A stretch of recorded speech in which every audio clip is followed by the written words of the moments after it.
জান আমার বউ কেন রাগ করছে, আমার সাথে এত শ্রদ্ধা সম্মান নিয়ে কথা বলতো কেমন লাগে বলো, নাহলে তো আমি এখনই আসতাম। ঠিক আছে। এখন আসলে আমার আর রোজা থাকবে না। জান আমার বউ কেন রাগ করছে, আমার সাথে এত শ্রদ্ধা সম্মান নিয়ে কথা বলতো কেমন লাগে বলো, নাহলে তো আমি এখনই আসতাম। আমার জাস্ট বুকটা ভেঙে গেছে। এইভাবে মানুষ বিজয় উদযাপন করে? আসল নাম মোহাম্মদ নজরুল ইসলাম, যাকে আপনারা চেনেন আসিফ নজরুল নামে।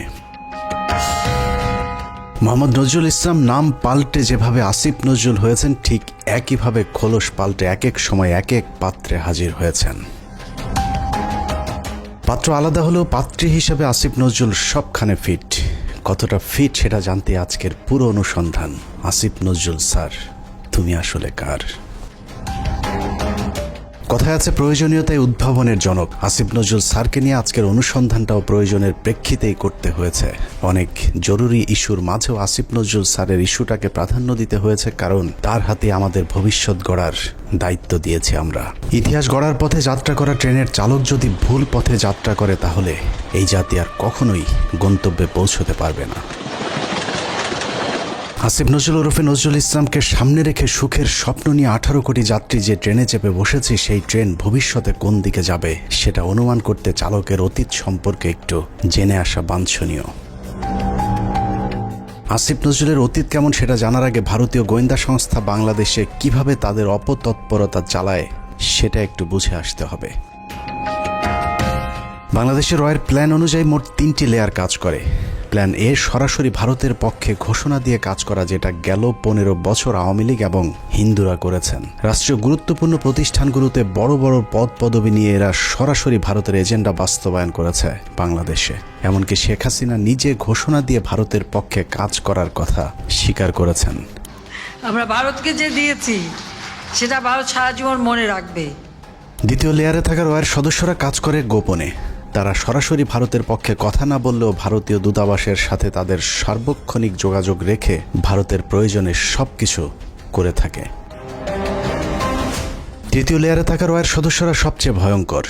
এদেরকে সাধারণ দৃষ্টিতে দেখে মনে হবে প্রচণ্ড ভারত বিরোধী, কিন্তু গোয়েন্দাদের প্রথম 2টি লেয়ার যখন অকৃতকার্য হয়, তখন সবশেষ লেয়ারটি কৌশলে দাঁড়িয়ে যায়। আর এই লেয়ারে যারা থাকে তাদের পরিচয় যখন প্রকাশ পায়, তখন আসলে কিছুই করার থাকে না। যে কারণে এদের ব্যাপারে অতি সাবধানী হওয়া অত্যন্ত জরুরি। এই শ্রেণীর ভারতীয় এজেন্টদেরকে সবচেয়ে বেশি কৌশলী হতে হয়, কারণ তাদেরকে ডুয়েল রোল প্লে করে দুই পক্ষকেই খুশি রাখতে হয়। এই ধরনের গোয়েন্দা এজেন্ট নির্বাচনে ভারতীয় গোয়েন্দাদের কিছু সুনির্দিষ্ট চাহিদা থাকে। এসব ক্ষেত্রে যারা আওয়ামী চেতনাধারী, দুশ্চরিত্র, ইসলাম বিদ্বেষী এমন ধরনের সব ব্যক্তিদেরকে বাছাই করা হয়। অন্তরে আওয়ামী চেতনা লালন করলেও প্রকাশ্যে তাদেরকে বিপরীত রূপে আত্মপ্রকাশ করানো হয়। এ ধরনের এজেন্ট তৈরিতে 1 যুগ 2 যুগ, আবার কখনো তারও বেশি সময় লেগে যায়, যাতে তাদের পেছনের ইতিহাস মানুষ ভুলে যায়। দেখতে কিছুটা নিষ্পাপ, শ্রুতিমধুর, বাকপটু গোছের এসব এজেন্টদেরকে দিয়ে কখনো কখনো সাধারণ ভারত বিরোধীদের চাইতেও কঠোর ভাষায় ভারতকে আক্রমণ করানো হয়, যা দেখে মনে হবে এরা প্রচণ্ড ভারত বিরোধী। আর এভাবেই তাদেরকে ভারত বিরোধী শিবিরে ধীরে ধীরে জনপ্রিয় করে তোলা হয়। এবং অত্যন্ত যৌক্তিক কারণে আজকে ভারতের বিরুদ্ধে আমাদের স্বাধীনতার ডাক দিতে হবে, ভারতের বিরুদ্ধে আমাদের সার্বভৌমত্বের ডাক দিতে হবে। আসিফ নজরুল ভারতের সেই দীর্ঘমেয়াদী প্ল্যান সি এর অংশ কিনা সেটা বুঝতে আমাদেরকে আরও 32 বছর পেছন থেকে শুরু করতে হবে। 19 জানুয়ারি 1992। 1975-এর 15ই আগস্ট থেকে 1981 সাল পর্যন্ত 6 বছর ভারতীয় মগজ ধোলাইয়ের পর দেশে ফেরেন শেখ হাসিনা। শেখ হাসিনা দেশে ফেরার 15 দিনের মাথায় জিয়াউর রহমানকে হত্যা করে ভারত। জিয়াউর রহমান যেভাবে আন্তর্জাতিক মহলের কাছে জনপ্রিয় হয়ে উঠছিলেন, তাতে ভারতের মাথা ব্যথার কারণ হয়ে দাঁড়ায়, যে কারণেই তাকে হত্যা করে এরশাদকে ক্ষমতায় বসানো হয়। এদিকে প্রধানমন্ত্রী হিসেবে শেখ হাসিনাকে প্রস্তুতির কাজও চলতে থাকে। 1990 সালে এরশাদের পতনের পর ভারতের ইচ্ছে ছিল শেখ হাসিনাকে প্রধানমন্ত্রী বানানোর, কিন্তু 1991 সালের নির্বাচনে সবাইকে অবাক করে দিয়ে বাংলাদেশের মানুষ বেগম খালেদা জিয়াকে প্রধানমন্ত্রী নির্বাচিত করেন। 1991 সালে খালেদা জিয়া প্রধানমন্ত্রী হবার বছর না ঘুরতেই শুরু হয় ভারতের প্রথম চক্রান্ত। 1992 সালের শুরুতেই শুরু হয় দেশকে বিভাজনের মুখে ঠেলে দেওয়ার প্রথম ভারতীয় অভিযান। ভারতীয় চর জাহানারা ইমামকে সামনে রেখে প্রতিষ্ঠা করা হয় 71-এর ঘাতক দালাল নির্মূল কমিটি এ ঘাদানিক। শুরু হয় বিভাজনের রাজনীতি। শেখ মুজিবের সময়ে কথিত যুদ্ধাপরাধের মীমাংসিত একটি বিষয়কে সামনে এনে পুরো জাতিকে স্বাধীনতার পক্ষ আর বিপক্ষের দুই ভাগে ভাগ করে দেয়া হয়। সার্বভৌম রাষ্ট্রের সংবিধানকে বৃদ্ধাঙ্গুলি দেখিয়ে তৈরি করা হয় কথিত গণ আদালত, এবং সেই আদালতে বিচারিক কার্যক্রম পরিচালনা করা হয় রাষ্ট্রের বিচার ব্যবস্থাকে চ্যালেঞ্জ করার অপরাধে খালেদা জিয়া সরকার জাহানারা ইমাম সহ 24 জনের বিরুদ্ধে একটি রাষ্ট্রদ্রোহ মামলা করেন। নিশ্চয়ই ভাবছেন অনুসন্ধানের কোথা থেকে কোথায় যাচ্ছি। আসলে এত কিছু বলার কারণ, যাকে নিয়ে অনুসন্ধানের শুরু করেছি সেই আসিফ নজরুলের আসল পরিচয় খুঁজে বের করতেই এত কিছু বলা হচ্ছে। 1992 সালে খালেদা জিয়ার সরকার প্রথম ভারতের যে ষড়যন্ত্র রুখে দিয়েছিলেন, সেই ষড়যন্ত্রের উদ্যোক্তাদের মধ্যে অন্যতম ছিলেন জাহানারা ইমাম, শাহরিয়ার কবির, মুনতাসির মামুন এবং ভারতীয় গুপ্তচর আসিফ নজরুল। জাহানারা ইমামকে প্রধান আসামি করে খালেদা জিয়ার সরকার যে রাষ্ট্রদ্রোহ মামলাটি করেছিল, সেই মামলার অন্যতম একজন আসামি ছিলেন আমাদের আজকের আসিফ নজরুল ওরফে মোহাম্মদ নজরুল ইসলাম। এই যে আসিফ নজরুল এখন নাম করা কলাম লেখক, তাকে নিয়োগ করা হলো। আপনারা জেনে খুশি হবেন, আসিফ নজরুলের আদর্শিক গুরুর নাম জনাব শাহরিয়ার কবির। শাহরিয়ার কবির যখন সাপ্তাহিক বিচিত্রার সম্পাদক, আসিফ নজরুল ছিলেন তার প্রধান সেনাপতি। ভারতের এজেন্ডা বাস্তবায়নে ভারতের প্রধান সেনাপতির ভূমিকায় ছিলেন শাহরিয়ার কবির। শাহরিয়ার আসিফদের যৌথ প্রযোজনায় ভারতীয় মিশন বাস্তবায়নের কাজ যখন তুঙ্গে, তখন ভারতীয় ষড়যন্ত্রের 20 দাঁত ভেঙে দিতে উল্কার মতো ছুটে আসে এক উজ্জ্বল নক্ষত্র। আমরা ভারতকে দেখিয়ে দেব ইনশাআল্লাহ, এই পৃথিবীতে বাংলাদেশের সবচাইতে বড় দুশ্মন ভারত। সবচাইতে বড় দুশ্মন কে? হ্যামিলিয়নের বাঁশিওয়ালার মতো মাওলানা দেলোয়ার হোসেন সাইদি যখন অ আ ক খ করে সারা দেশের মানুষকে ভারতীয় ষড়যন্ত্রের ব্যাপারে ঐক্যবদ্ধ করছিলেন, তখনই পদে আগুন জ্বলে যায় আসিফ নজরুল আর তার আধ্যাত্মিক গুরু শাহরিয়ার কবিরের। আমি আল্লাহর নামে কসম করে বলছি, আল্লাহ তোমার জাতের কসম, তোমার ইজ্জতের কসম, তোমার সম্মানের কসম, 1971 সনের এক ফোঁটা পানি বা কাদা আমার গায়ে লাগে নাই, লাগে নাই, লাগে নাই। ভারতের বিরুদ্ধে গর্জে ওঠা সাইদি 80-র দশক থেকে এদেশের মানুষকে ভারতীয় ষড়যন্ত্রের বিষয়ে সচেতন করতে থাকেন। গল্প, কেচ্ছা কাহিনীর পরিবর্তে কোরআনে বিদ্যমান রাজনৈতিক এবং অর্থনৈতিক তফসিরের মধ্য দিয়ে নতুন ধারার কোরআনের মাহফিলের যাত্রা শুরু করেন আল্লামা দেলোয়ার হোসেন সাইদি। বিড়ালের মতো 500 বছর বেঁচে থাকার কোনো লাভ নাই, সিংহের মতো 1 ঘন্টা বাঁচতে চাই। দলমত নির্বিশেষে সকলের কাছে সাইদি যখন সমানভাবে সমাদৃত হয়ে উঠতে থাকেন, তখন 1989 সালে আসিফ নজরুল প্রথম ব্যক্তি যিনি তার পত্রিকার পৃষ্ঠা জুড়ে এক মিথ্যা সংবাদ ছাপান, যার শিরোনাম দেয়া হয় সাইদি সমাচার, এক ধর্ম ব্যবসায়ীর উত্থান। বিশাল সেই সংবাদের কয়েকটি লাইন পড়লে আসিফ নজরুল কত বড় মাপের একজন মিথ্যুক, প্রতারক এবং হলুদ সাংবাদিক ছিলেন সেটার কিঞ্চিত প্রমাণ পেয়ে যাবেন। লেখার শুরুতেই সাংবাদিক আসিফ নজরুল লেখেন, মাওলানা দেলোয়ার হোসেন সাইদি বিরোধী সাম্প্রতিক গণবিক্ষোভের মধ্য দিয়ে এদেশে মৌদুদিবাদ এবং ধর্ম ব্যবসার রাজনীতির অগ্রহণযোগ্যতা আবারও প্রমাণিত হয়েছে। সিলেট, ঢাকা, চট্টগ্রাম সহ দেশের বিভিন্ন স্থানে জামাতের মঞ্চনায়ক সাইদির বিরুদ্ধে স্বতঃস্ফূর্তভাবে জনমত গড়ে উঠেছে। পিরোজপুরের এই মাওলানার জীবনে বিতর্কের সূচনা আগে থেকেই। শর্ষিনা মাদ্রাসায় 5ম ক্লাসের ছাত্র থাকাকালীন অবস্থায় জামাত রাজনীতি সংশ্লিষ্ট থাকার সন্দেহে তাকে মাদ্রাসা থেকে বের করে দেওয়া হয়। তারপর তিনি লেখেন, শর্ষিনা মাদ্রাসার পর তিনি খুলনা আলিয়া মাদ্রাসায় ভর্তি হন। সে মাদ্রাসা থেকে তিনি কামেল পাশ আদৌ করেছেন কিনা এ নিয়ে দেশের আলেম সমাজের প্রচুর সন্দেহ রয়েছে। দেশের শতাধিক আলেম এ বিষয়ে সত্যতা প্রমাণের জন্য সাইদের প্রতি একাধিকবার চ্যালেঞ্জ ছুড়ে দিলেও দেলোয়ার হোসেন সাইদি নাকি কখনোই সেই চ্যালেঞ্জ গ্রহণ করেননি।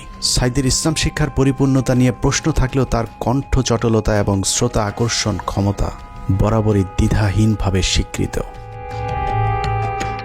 বিভিন্ন টকশোতে ব্যক্তিগত আক্রমণ করার বিরুদ্ধে সবক দেয়া আসিফ নজরুল তার সেই লেখায় দেলোয়ার হোসেন সাইদিকে চরমভাবে ব্যক্তিগতভাবে আক্রমণ করেছিলেন। তিনি লিখেছেন, বিভিন্ন সূত্রের দেয়া তথ্য অনুযায়ী স্বাধীনতা যুদ্ধের আগেই কণ্ঠ সম্পদকে অবলম্বন করে সাইদি পিরোজপুরের গড়ের হাটে সুর করে আতর, তসবিহ, ধর্মীয় পুস্তক বিক্রি করে জীবিকা নির্বাহ করতেন। এরপর গুরুত্বপূর্ণ দুটি লাইন আছে, সেই লাইনগুলো আপনাদেরকে জানানোর আগে আসিফ নজরুল দেলোয়ার হোসেন সাইদিকে নিয়ে সম্প্রতি একটি বক্তব্য দিয়েছেন, সেটা দেখে আসা যাক। একমাত্র দেলোয়ার হোসেন সাইদি ছাড়া আমার জানা মতে আর কি, বাকি সবারই আপনার যতটুকু আমি পড়াশোনা করেছি ইনভলভমেন্ট ছিল। হঠাৎ করে দেলোয়ার হোসেন সাঈদীকে নির্দোষ দাবি করা আসিফ নজরুল 1986 সালে কি বলেছিল সেটা তার সেই লেখাতেই রয়েছে। আসিফ নজরুল প্রথম ব্যক্তি যিনি দেলোয়ার হোসেন সাঈদীকে যুদ্ধাপরাধী হিসাবে অভিযুক্ত করেছিলেন। তিনি লিখেছেন, সাঈদী স্বাধীনতা যুদ্ধের সময় পাক হানাদার বাহিনীর প্রত্যক্ষ সহযোগিতায় লিপ্ত ছিলেন। তিনি ধর্মের দোহাই দিয়ে গনিমতের মাল হিসাবে গড়েরহাট বন্দরের হিন্দু সম্প্রদায়ের বাড়িঘর লুট করেছেন এবং মদন নামে একজন হিন্দু ব্যবসায়ীর দোকান ঘর ভেঙে দিয়ে নিজের বাড়িতে নিয়ে গেছেন বলেও দাবি করেছেন আসিফ নজরুল। মুক্তিযুদ্ধের পর সাঈদী দীর্ঘ সময় পালিয়ে থাকেন এবং 10 বছর পর নাকি নিজ গ্রামে আসেন। পুরো লেখার শুরু থেকে শেষ পর্যন্ত পুরোটাই সাঈদী সম্পর্কে যা কিছু বলা হয়েছে সব ডাহা মিথ্যা। আর এই হচ্ছে আসিফ নজরুলের সাংবাদিকতার নমুনা। আসিফ নজরুল নিজের খোলস পাল্টানোর সময় মাঝে একবার এই লেখার ব্যাখ্যা দিয়েছিলেন, যেখানে তিনি বলেছিলেন শাহরিয়ার কবিরের দ্বারা প্রভাবিত হয়ে নাকি তিনি সাঈদী সম্পর্কে এসব লিখেছিলেন। কিন্তু এটা শুধু একটা চুরি কিংবা ছিনতাইয়ের ঘটনা নয়। এই লেখার মাধ্যমে দেলোয়ার হোসেন সাঈদীর বিরুদ্ধে যুদ্ধাপরাধের অভিযোগ উঠতে শুরু করে এবং তারই ফলশ্রুতিতে আওয়ামী লীগ সরকার দেলোয়ার হোসেন সাঈদীকে আটক করে এবং দীর্ঘ 1 যুগ জেলখানায় বন্দী থাকার পর শাহাদাত বরণ করেন দেশবরেণ্য এই আলেম। আসিফ নজরুলের এক লেখায় একজন নিষ্পাপ মানুষের জীবন কেড়ে নিয়েছে। অতএব দেলোয়ার হোসেন সাঈদীর হত্যাকাণ্ডের জন্য আসিফ নজরুল প্রত্যক্ষভাবে দায়ী। আসিফ নজরুল যে আগাগোড়া একজন চেতনাধারী লোক সেটা গণজাগরণ মঞ্চের সময়ও প্রমাণিত হয়েছে। আসিফ নজরুলের নাকের ডগায় গণজাগরণ মঞ্চের নামে বাংলাদেশের বিচার ব্যবস্থাকে গণধর্ষণ করা হলেও আসিফ নজরুল গণজাগরণ মঞ্চের ব্যাপারে একদম টু শব্দ পর্যন্ত করেননি। বস্তুত শাহবাগের গণজাগরণ মঞ্চ সেই আসিফ নজরুলদেরই ঘাতক দালাল নির্মূল কমিটির ফসল।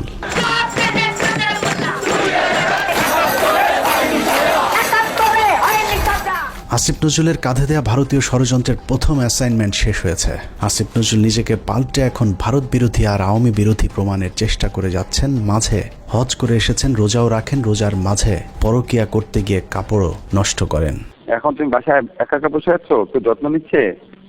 সব নিয়ে কিছু না, আমি খালি শুয়ে ঘুমাচ্ছি আর শুয়ে আছে। চলে আসো না কেন, দেখে যাও আমাকে। হ্যাঁ, আমাকে দেখে যাও। আমিও তো চাই। জ্বর আক্রান্ত অবস্থায় পড়ে আছো এখন। আমি আসলে ইয়ে তো কেউ থাকে না কেন তোমার পাশে এখন? আসো, এসে দেখে যাও আমাকে। আসতে চাই। তোমাকে স্বপ্ন দেখতেছিলাম।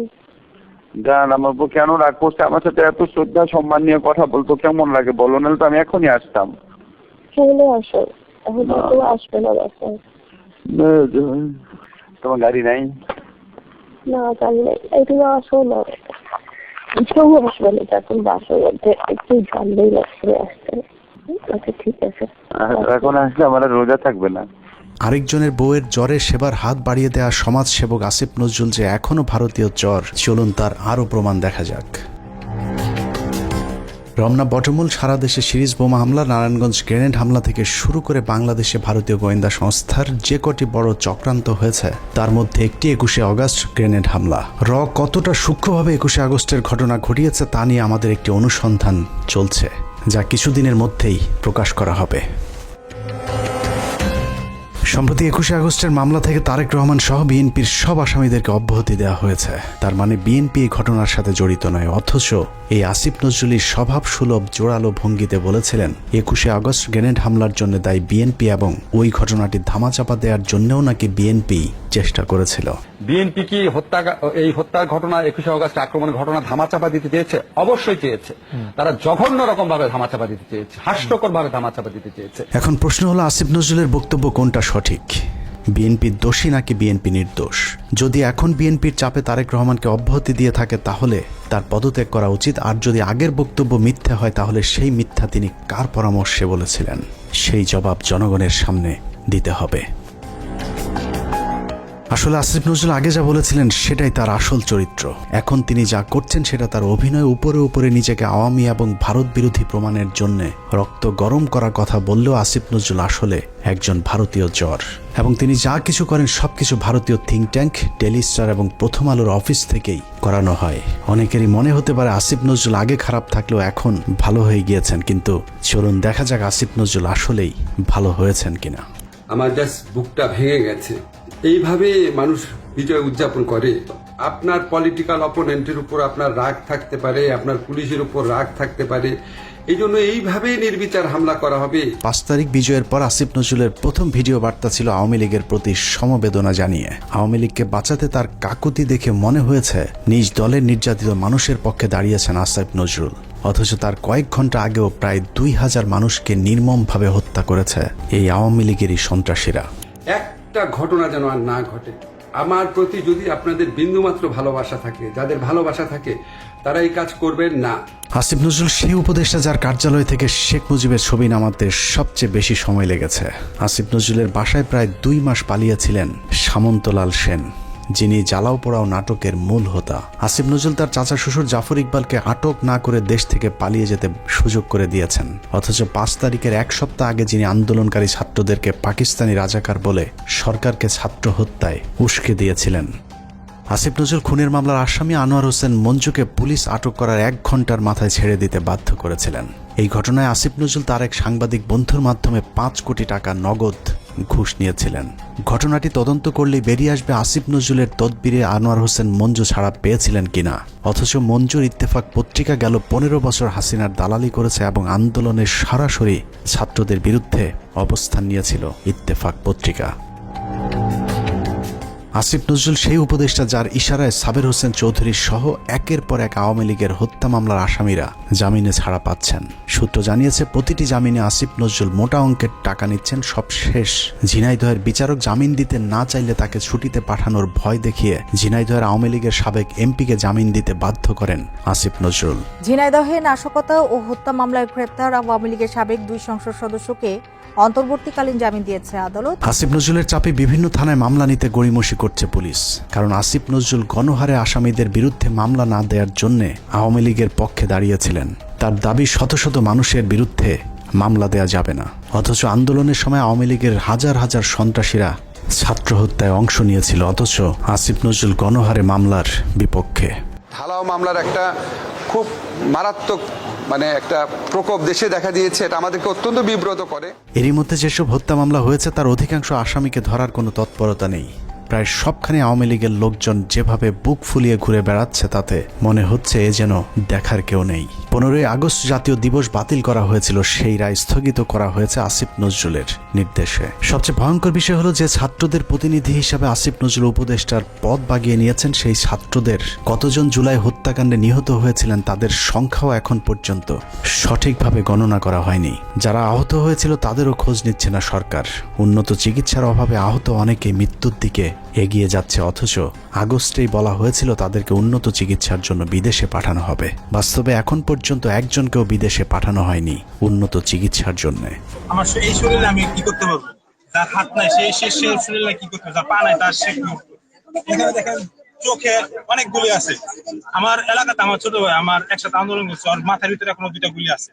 ইস্তিয়াক না, ও কি করবে? আমাদের পুনর্বাসনের একটা ব্যবস্থা করা উচিত। কি করতেছে টাকা তো কি করতেছে ওগুলা? আমরা কি উন্নয়নের, আমরা কি আর কি দেশ সংস্কারের অংশ না? এদেরকে এইভাবে অমূল্য, এদেরকে টিস্যু হিসাবে এখন ফেলে দেওয়া হয়েছে। টিস্যু, এরা এখন টিস্যু। আমিও আন্দোলনে ছিলাম, হয়তো আল্লাহ আমার শরীর সুস্থ রাখছে, আমি আল্লাহর কাছে লাখো শুকরিয়া করি। কেন লাখো শুকরিয়া করি জানেন? কারণ কি আমি যদি গুলি খেতাম, আমি যদি আহত হইতাম, কেউ দেখতে আসতো না আমাকে, কেউ দেখতে আসতো না আমাকে। আজকে এদের প্রত্যেকটি আজকে এখানে দাঁড়ায় তাদেরকে আন্দোলন করতে হচ্ছে। কেন তারা আন্দোলন কেন করবে? বিডিআর হত্যাকাণ্ডের মূল রহস্য উদ্ঘাটনে একটি কমিশন গঠন করার কথা থাকলেও সেটা এখনো পর্যন্ত করা হচ্ছে না। জানা যায় আসিফ নজরুলের প্রভাবে আটকে আছে বিডিআর হত্যাকাণ্ডের তদন্ত কমিটি গঠন। আমি major Mohammad Zahidi Ahsan Habib, retired, BDR হত্যাকাণ্ডের একজন প্রত্যক্ষদর্শী। বহুদিন আগে থেকে শুনে আসছি বিডিআর হত্যাকাণ্ডের পুনর্বিচার শুরু হবে, কিন্তু আজ পর্যন্ত কোনো অগ্রগতি দেখতে পাইনি। এই পিলখানা হত্যাকাণ্ড, যে পিলখানা হত্যাকাণ্ডের সাথে সরাসরি আওয়ামী সরকার বা ভারতীয়রা জড়িত ছিল, সেই পিলখানা হত্যাকাণ্ডের বিচারের কোনো অগ্রগতি এখনো নাই। গত 4 মাস 4টি ডেট পড়ার পরেও তারা মুক্তি পায় নাই। কোর্ট বিভিন্ন অজুহাতে জামিন শুনানি দীর্ঘায়িত করছেন। এদিকে পিলখানা হত্যাকাণ্ডে বলির পাঠা বিডিআর জওয়ানদের মামলায় 5 তারিখের পর 3টি জামিন শুনানি হয়েছে। প্রথমটিতে আসিফ নজরুল পিপি নিয়োগ দেওয়ার সময় পায়নি, দ্বিতীয় শুনানির একদিন আগে পিপি নিয়োগ দেওয়া হলেও পিপি নাকি মামলার নথি দেখার সময় পাননি, আর তৃতীয় শুনানিতে নথি পড়ার জন্য আরও কয়েকদিন সময় চেয়েছেন রাষ্ট্রপক্ষ। এভাবেই হাইকোর্ট দেখানো হচ্ছে দেশপ্রেমিক জওয়ানদেরকে। 5 তারিখের পর এরই মধ্যে 2 জন বিডিআর জওয়ানের জেলখানায় রহস্যজনক মৃত্যু হয়েছে। এতে বিডিআরের অন্য সদস্যরাও আতঙ্কে আছেন বিডিআর হত্যাকাণ্ডের ঘটনা ধামাচাপা দিতে তাদেরকেও ধীরে ধীরে অসুস্থতার নামে হত্যা করা হতে পারে। একইভাবে তারেক রহমানের মামলাগুলোতেও নানাভাবে জটিলতা তৈরি করে রাখা হয়েছে। এখনও লুৎফুজ্জামান বাবরকে ছাড়ার কোনো খবর নেই। এক মহান দেশপ্রেমিক সেনা কর্মকর্তা মেজর জেনারেল রেজ্জাকুল হায়দারকে এখনও মামলার দোহাই দিয়ে জেলে আটকে রাখা হয়েছে। দেখে মনে হচ্ছে আসিফ নজরুল আর প্রথম আলোর জন্যই ছাত্ররা স্বাধীনতা এনেছিল। এখনও কয়েক হাজার আলেম জেলখানায় বন্দী, কৃত্রিম জটিলতা সৃষ্টি করে তাদের জামিন শুনানির সুযোগও দেওয়া হচ্ছে না। ডিজিটাল সিকিউরিটি অ্যাক্টের মামলায় হাসিনা সরকারের আমলে যারা জেলে গিয়েছিলেন তাদের অধিকাংশ এখনো পর্যন্ত জেলখানায় বন্দী আছেন। ভাবুন তো, তাদের জন্য কি স্বাধীনতা আসেনি? এখন প্রশ্ন হলো, বিদ্রোহী সরকারের বিদ্রোহী কাজী নজরুল ইসলামের ভূমিকায় অবতীর্ণ হওয়া আসিফ নজরুল তাহলে করছেটা কি? চলুন দেখা যাক আসিফ নজরুল কি করছে। 17 মে 2021। রাষ্ট্রীয় গুরুত্বপূর্ণ নথি অনুমতি ছাড়া ছবি তোলা ও সংগ্রহের অভিযোগে প্রথম আলোর জ্যেষ্ঠ প্রতিবেদক রোজিনা ইসলামকে শাহবাগ থানায় সোপর্দ করেছে স্বাস্থ্যসেবা বিভাগ। সাংবাদিক রোজিনা ইসলামকে কারাগারে পাঠিয়েছে ঢাকার সিএমএম আদালত। বাংলাদেশের ইতিহাসে প্রথমবারের মতো জাতীয় সংবাদপত্রের একজন সাংবাদিক চুরির দায়ে আটক হয়েছিল। চোরের নাম প্রথম আলোর সাংবাদিক রোজিনা ইসলাম। স্বাস্থ্য খাতের লুটপাট আর দুর্নীতির সাথে জড়িত রোজিনাকে মনে করা হয় স্বাস্থ্য খাতের মাফিয়া। রোজিনার ভাগ ছাড়া স্বাস্থ্য মন্ত্রণালয়ে কোনো প্রকল্প বাস্তবায়ন করা একদম অসম্ভব। মন্ত্রণালয়ে রোজিনার চেয়ে তার ভাই আর স্বামীর ক্ষমতা নাকি আরও অনেক বেশি। স্বাস্থ্য মন্ত্রণালয়ে কেউ তার কথার বাইরে গেলেই তার বিরুদ্ধে নিউজ করার হুমকি দিয়ে ঠান্ডা করে রাখা হয়। তাকে দিয়ে স্বাস্থ্য মন্ত্রণালয়ের সব স্বার্থ উদ্ধার করে থাকে প্রথম আলোর মতিউর রহমান। কিন্তু কথায় আছে, চোরের 10 দিন গৃহস্থের একদিন। বারবার ধান খেয়ে যাওয়া ঘুঘু রোজিনাকে বধ করা হয় 17 মে 2021 সালে। সচিব সাহেবের পাশে যে রুম আছে সেই রুমে তো ফাইল টাইল রাখা আছে। ওই রুমে ঢুকে ওই ফাইলের ছবিগুলো তুলতেছিল এবং কিছু ফাইল উনি নিজে নিয়েছিল। মন্ত্রণালয়ের একটি সূত্র জানিয়েছে, পুলিশ রোজিনাকে কাজের লোক মনে করে আটক করেছিল। কাজের লোকের মতো দেখতে রোজিনা কেন ফাইল ঘাটাঘাটি করছেন এটা চোখে পড়তেই পুলিশ তাকে আটকায়। পুলিশের কাছে বারবার নিজেকে সাংবাদিক পরিচয় দিলেও রোজিনার বেশভূষা দেখে পুলিশ তা বিশ্বাস করেনি। রোজিনা যতক্ষণে নিজেকে সাংবাদিক প্রমাণ করেছে ততক্ষণে মন্ত্রণালয়ের ঊর্ধ্বতন কর্মকর্তারা হাজির। তারা এসে দেখলো একজন ব্যক্তি ওখানে ফাইলের ছবি তুলতেছে এবং ফাইল কিছু নামিয়ে ব্যাগে ঢুকাইছে, শরীরেও ঢুকাইছে। রোজিনার পাজামার নিচ থেকে বের করা ফাইল দেখে সচিব উপসচিবদের মাথা ঘুরতে থাকে, কারণ এই ফাইল এমন এক চুক্তির যে চুক্তি বাংলাদেশ সরকার আমেরিকা এবং ভারতকে না জানিয়ে চীনের সাথে করেছিল। ভারতকে টাকা দিয়ে ফাইজারের টিকা না পেয়ে চীনের সিনোফার্মের টিকা কেনার চুক্তি করে বাংলাদেশ। সেই খবরেই ক্ষিপ্ত হয় ভারতীয় চর প্রথম আলো কর্তৃপক্ষ। চুক্তির বিষয়টি ভারতকে জানানোর জন্যই রোজিনাকে চুরি করে ফাইলের ছবি আনতে পাঠিয়েছিল মতিউর রহমান। কিন্তু পুলিশ দেখে চুক্তির সেই কাগজ রোজিনা তার ভেতরে ঢুকিয়ে ফেলেছিল। এই ফাইলগুলো ছিল টিকা সংক্রান্ত। আমরা যে রাশিয়ার সাথে টিকা চুক্তি করছি, চায়নার সাথে টিকার চুক্তি করছি।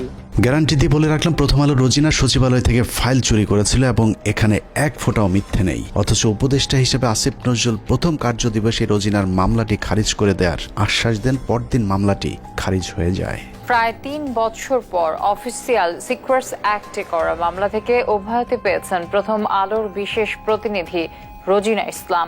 2019 সালের 1 নভেম্বর ঢাকার রেসিডেন্সিয়াল মডেল স্কুল অ্যান্ড কলেজে প্রথম আলোর কিশোর ম্যাগাজিন কিশোর আলোর বর্ষপূর্তি অনুষ্ঠানে বিদ্যুৎপৃষ্ট হয়ে 9ম শ্রেণীর শিক্ষার্থী নাইমুল আবরার নিহত হন। ওই ঘটনায় আবরারের বাবা একটি হত্যা মামলা দায়ের করেন, যে মামলায় প্রথম আলোর সম্পাদক মতিউর রহমান সহ 10 জনের বিরুদ্ধে গ্রেপ্তারি পরোয়ানা জারি হয়েছিল। আবরারের বাবাকে ভয়ভীতি দেখিয়ে ক্ষমতার জোরে মামলাটি আগেই স্থগিত করে রেখেছিল প্রথম আলো। যাবতীয় মুভমেন্ট তাদের দ্বারা নিয়ন্ত্রিত ছিল। আমি যেটা মনে করি যে এর দায়ভার কিশোর আলোকে অবশ্যই নিতে হবে। সুপ্রিম কোর্টের একটি সূত্র জানিয়েছে, আসিফ নজরুলের নির্দেশে পুরো মামলাটি খারিজ করে দেওয়ার প্রক্রিয়াও প্রায় চূড়ান্ত করেছেন। আসিফ নজরুল আর মাস দুয়েক আইন উপদেষ্টা হিসেবে থাকলে প্রথম আলোর নামে আর কোনো মামলা আদালতে অবশিষ্ট থাকবে না।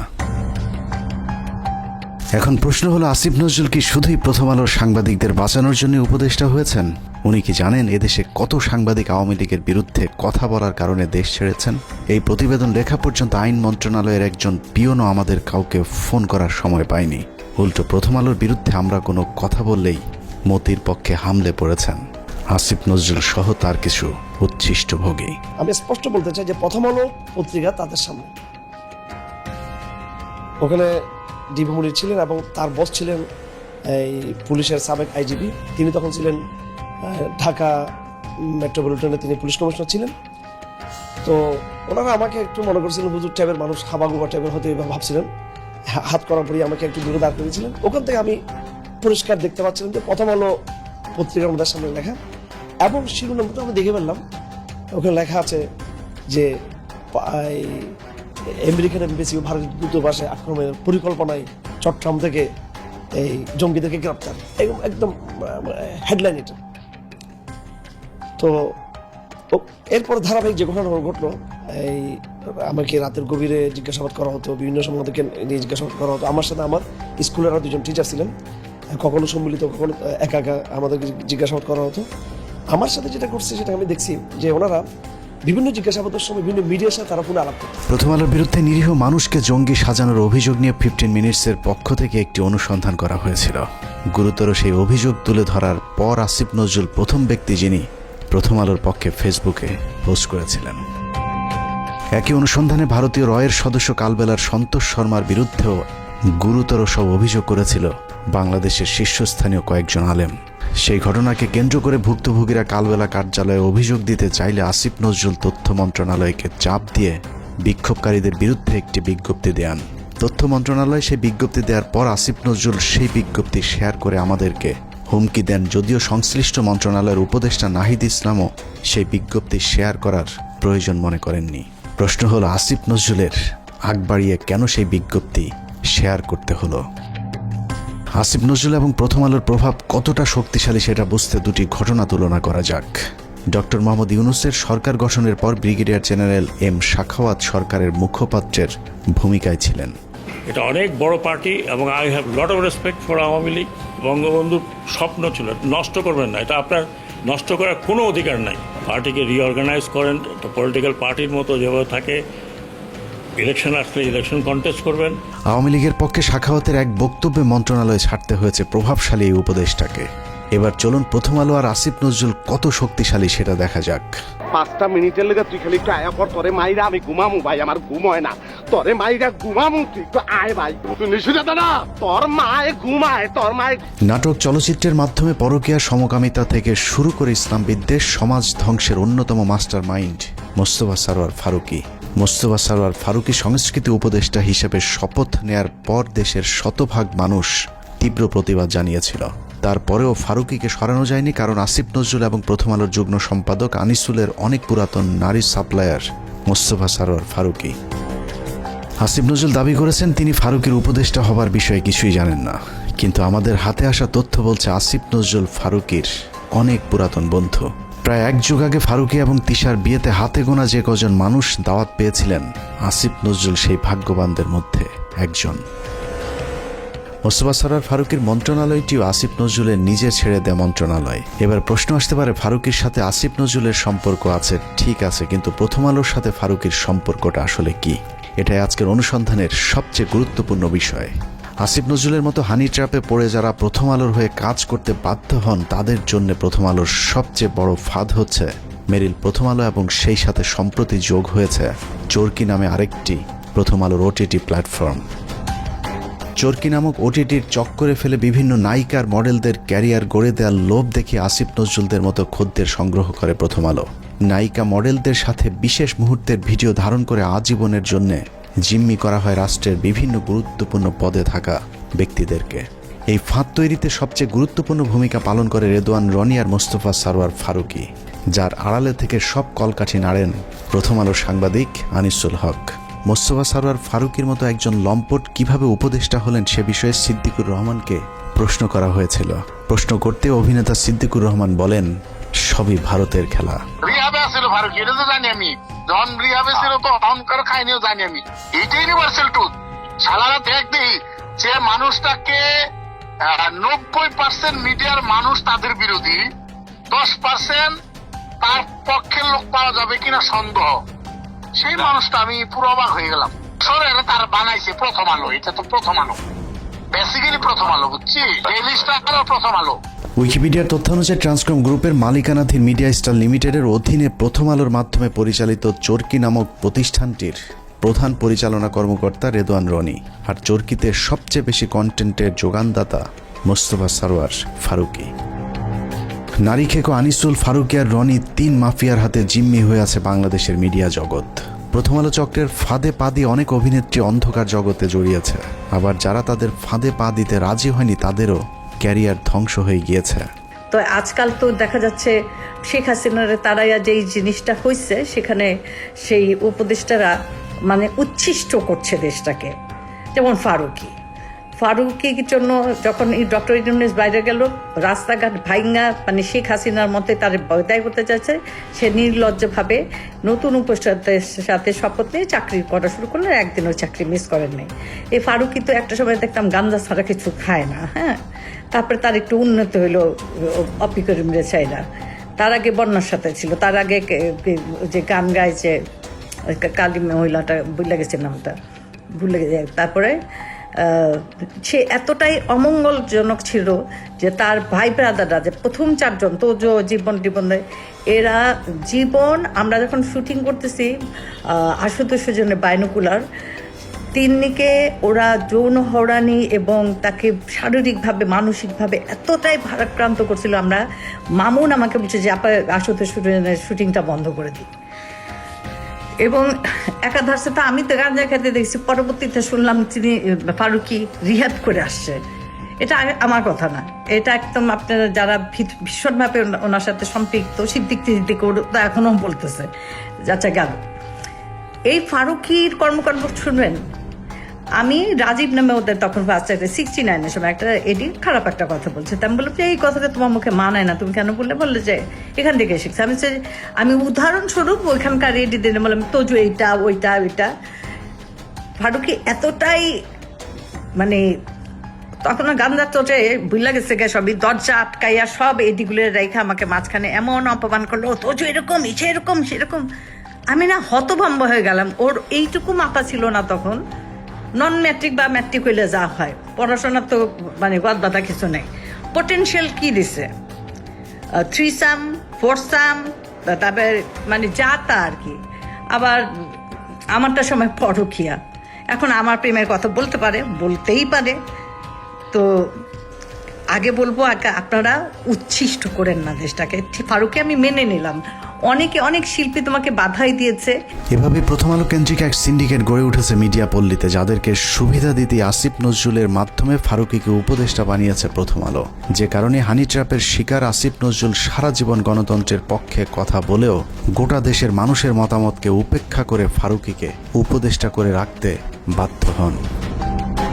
বর্তমান সরকারের প্রথম আলো চক্রের আরেক গুরুত্বপূর্ণ সদস্য প্রধান উপদেষ্টার প্রেস সেক্রেটারি শফিকুল আলম। 5 আগস্টের আগে কখনো শফিকুলের নাম কেউ শুনেছেন কিনা তার সন্দেহ আছে। তারপরেও 15 বছর হাসিনার বিরুদ্ধে চুপ থাকা শফিকুল হঠাৎ করেই রং পাল্টে হয়ে গেলেন বিদ্রোহী সাংবাদিক।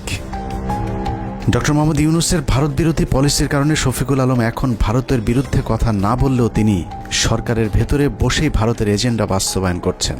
5 আগস্টের 4 দিন পর 9 তারিখে বাংলাদেশে হিন্দু নির্যাতনের মিথ্যে অভিযোগ তুলে শাহবাগে হিন্দুদের যে সমাবেশ হয়েছিল, সেই সংবাদ এএফপিতে প্রচার করে তিনি প্রথম বাংলাদেশে হিন্দু নির্যাতনের বিষয়টি আন্তর্জাতিক স্বীকৃতি দিয়েছিলেন, যে বিষয়টি তিনি ফেসবুকে পোস্ট করেছেন। এছাড়া রাহুল আনন্দের বাড়িতেও আন্দোলনকারীরাই নাকি অগ্নি সংযোগ করেছে এমন মিথ্যা গুজবও তিনি তার ফেসবুকে ছড়িয়েছিলেন।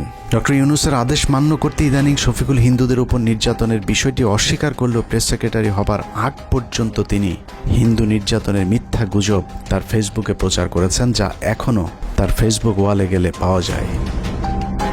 শফিকুলের আসল পরিচয় জানতে তার কিছু পুরাতন ফেসবুক পোস্ট দেখলেই চলবে।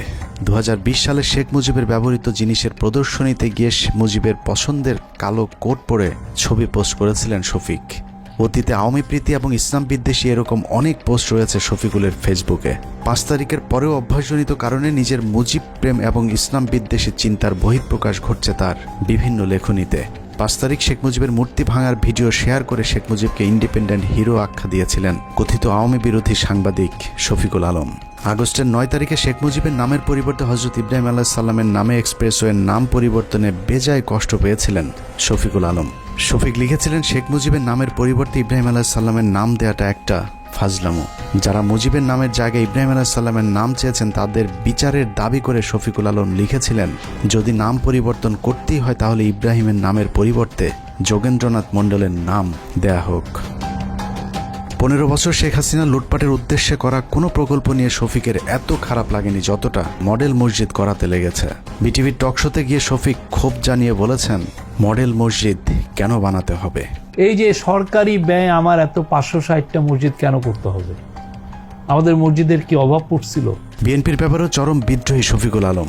5 তারিখের পর বিএনপি 3 মাসের মধ্যে নির্বাচন চাইলে শফিকুল বলেছিলেন, বিএনপি হাসিনাকে ক্ষমতা থেকে নামায়নি, অতএব বিএনপির কথা মতো তত্ত্বাবধায়ক সরকার তাদের মেয়াদ নির্ধারণ করবে না। সবকিছুর পর এখানেও প্রশ্ন আসতে পারে, প্রথম আলোর সাথে শফিকুল আলমের সম্পর্কটা কি? শফিকুল আলম সবশেষ এএফপির বাংলাদেশ ব্যুরো চিফ হিসাবে কাজ করেছেন। প্রধান উপদেষ্টার প্রেস সচিব হওয়ার আগে তার জায়গায় তিনি প্রথম আলোর জঙ্গি বিষয়ক বিশেষ সাংবাদিক সাবিহা আলমকে বসিয়ে এসেছেন। যেই সাবিয়ার বিরুদ্ধে 15 মিনিটসের অনুসন্ধানে দেখানো হয়েছিল কিভাবে তিনি মেজর জিয়াউল হকের বাবাকে হুমকি দিয়ে মিথ্যে জবানবন্দি নিয়েছিলেন। আপনি বলছেন যে জিয়া হচ্ছে একরোখা এবং ধর্মান্ধ ছিল, এই বক্তব্যগুলিও আপনি কোন পরিস্থিতিতে দিচ্ছেন? তখন যে পরিস্থিতি ছিল ওই পরিস্থিতির শিকার হয়ে আমি এটা বলতে পারি। এটা না হলে আপনার মানে অত্যাচার হয়ে যেত, আমিও তো হয়তো আয়না করে থাকতে। উনি বললো যে আমি সাংবাদিক ও news I report against something, মানে উনি নাকি উনি বিশেষ সাংবাদিক বললে যে জানেন আপনারা কিন্তু ক্ষতি হতে পারে। দেখো আমি একটু চেক করতেছি, বুঝলেন? মানে যদি আমি মানে ওনার পক্ষে আনসার না করি তাইলে আমারও তো আয়না করে মানে কিডন্যাপ করে ফেলি। প্রথম আলোর মতিউরের আরেক বন্ধু টিআইবির নির্বাহী পরিচালক ইফতেখারুজ্জামান, তাকে বসানো হয়েছে দুদক সংস্কার কমিশনের চেয়ারম্যানের পদে। 75 বছর বয়সী ইফতেখারুজ্জামান এক স্বৈর শাসক হিসেবে নিজের পদ আঁকড়ে বসে আছেন টিআইবিতে, যেখানে তার নিজের বিরুদ্ধে অভিযোগ রয়েছে টিআইবির রিপোর্ট জালিয়াতির। যেহেতু সরকারের সাথে ডক্টর ইফতেখারুজ্জামান বা টিআইবির যে নির্বাহী পরিচালক, ওনার সাথে কিন্তু সরকারের উচ্চ পর্যায়ে একটা মহরম বা যোগাযোগ আছে। বিশেষ করে তখনকার প্রধানমন্ত্রী খুব প্রভাবশালী উপদেষ্টা জনাব এসপি ইমাম ও ঘর রিজভী বলা যায় উনি খুব স্নেহভাজন ছিলেন। এখন অনেকটা বলা যায় এই সম্পর্কের কারণে আওয়ামী লীগ সরকার বা শেখ হাসিনা সরকার যাতে করে কোনো প্রকার ব্যয়কায়দা না পড়ে এবং টিআইবিও যেন ঝুঁকিতে না পড়ে বা শেখ হাসিনার বিরাগ ভাজন না হয়, তখন উনি যে কাজটা করেছেন এই রিপোর্টটাকে তামাদি করে দিয়েছেন। উনি প্রকাশ না করার জন্য সিদ্ধান্ত নিয়েছিলেন এবং এই রিপোর্টটা যদি প্রকাশ পেত তাহলে বাংলাদেশের মানুষ, বাংলাদেশের জনগণ এবং বাংলাদেশের বিভিন্ন পর্যায়ে যারা আছে বা দাতা সংস্থাগুলোকে জানতে পারত যে বাংলাদেশে উচ্চ পর্যায়ে কিভাবে দুর্নীতিগুলো সংগঠিত হয়, আয়োজিত হয় এবং দুর্নীতির যে সাথে যুক্ত যারা মানে বলা যে প্লেয়ার বা খেলোয়াড় তারা কিভাবে সেখানে খেলে, হ্যাঁ, কার কি রোল থাকে এবং সেটার প্রভাব কি আমাদের দেশবাসী খুব ভালোভাবে জানতে পারত। টিআইবির সাবেক কর্মকর্তা রেজাউল করিমের করা কয়েকটি রিপোর্ট সহ বিগত আওয়ামী সরকারের বিরুদ্ধে করা গুরুত্বপূর্ণ কয়েকটি রিপোর্ট গায়েব করে দিয়েছিলেন ইফতেখারুজ্জামান। ইফতেখারের মাধ্যমে প্রথম আলো আসিফ নজরুল গং তাদের পছন্দের দুর্নীতিবাজ এক কর্মকর্তাকে দুদকের চেয়ারম্যান বানানোর অপতৎপরতা শুরু করেছেন। ইফতেখারুজ্জামানের নেতৃত্বে সংস্কার কমিশনের নামে কালক্ষেপণ করে দুর্নীতিবাজদের সম্পত্তি বিক্রি এবং হস্তান্তরের সুযোগ করে দেওয়া হয়েছে, অথচ অত্যন্ত সৎ এবং নীতিবান হিসেবে পরিচিত সাবেক বিচারক মোতাহার হোসেনের নাম প্রস্তাব করা হলেও আসিফ নজরুল সেটা আটকে রেখেছেন, কারণ মোতাহার হোসেনকে তিনি তারেক রহমানের ঘনিষ্ঠজন মনে করেন। আসিফ নজরুলের সাফ কথা, তারেক রহমানের ঘনিষ্ঠ কেউ দুদকের চেয়ারম্যান হতে পারবে না। 71 টিভির টকশো রিজার্ভ আলোচক, জঙ্গি বিশেষজ্ঞ ভারতীয় আরেক রয়ের এজেন্ট ডেইলি স্টারের সাংবাদিক গোলাম মর্তুজা। 2018 সালে নির্বাচনের আগেও তারেক রহমান আর খালেদা জিয়াকে জঙ্গিদের নেতা বলা মর্তুজা হঠাৎ করে আওয়ামী বিরোধী ভিডিও আপলোড করা শুরু করেন ইউটিউবে। সেখান থেকে প্রথমে ডেইলি স্টার, সবশেষ আসিফ নজরুল মাহফুজ আনামের তদবিরে যুক্তরাষ্ট্রের প্রেস সেক্রেটারির পদ বাগিয়ে নিয়েছেন আওয়ামী এই সাংবাদিক। আর এ সবকিছুই হচ্ছে ভারতীয় চক্র প্রথম আলো ডেইলি স্টারের পরামর্শে। হঠাৎ করে রং পাল্টানো গোলাম মর্তুজা আওয়ামী লীগের দালালিটা পুরোপুরি এখনো ছাড়তে পারেননি। দুদিন আগেও গোলাম মর্তুজা ডিবিসির টক শোতে বলেছেন সরকার শেখ মুজিবকে জাতির পিতা না মানলেও শেখ মুজিব নাকি আরও শক্তিশালী হয়ে ফিরে আসবেন বাংলাদেশে। আর এটাই হচ্ছে সাংবাদিক গোলাম মর্তুজার আসল চেহারা। বঙ্গবন্ধু জাতির জনক হিসেবে যেভাবে ছিল সেভাবে থাকতে দিলেই সবচেয়ে ভালো হতো। বঙ্গবন্ধুকে ব্যবহার করা হয়েছে, সেই বঙ্গবন্ধুর আরেকবার মূল্যায়ন হবে এদেশে। এভাবে প্রথম আলোর সব আওয়ামী চেতনাধারী বুদ্ধিজীবীদেরকে সরকারের গুরুত্বপূর্ণ সব জায়গায় বসিয়ে প্রথম আলো আর ভারতের অবস্থানকে শক্তিশালী করছেন আসিফ নজরুল।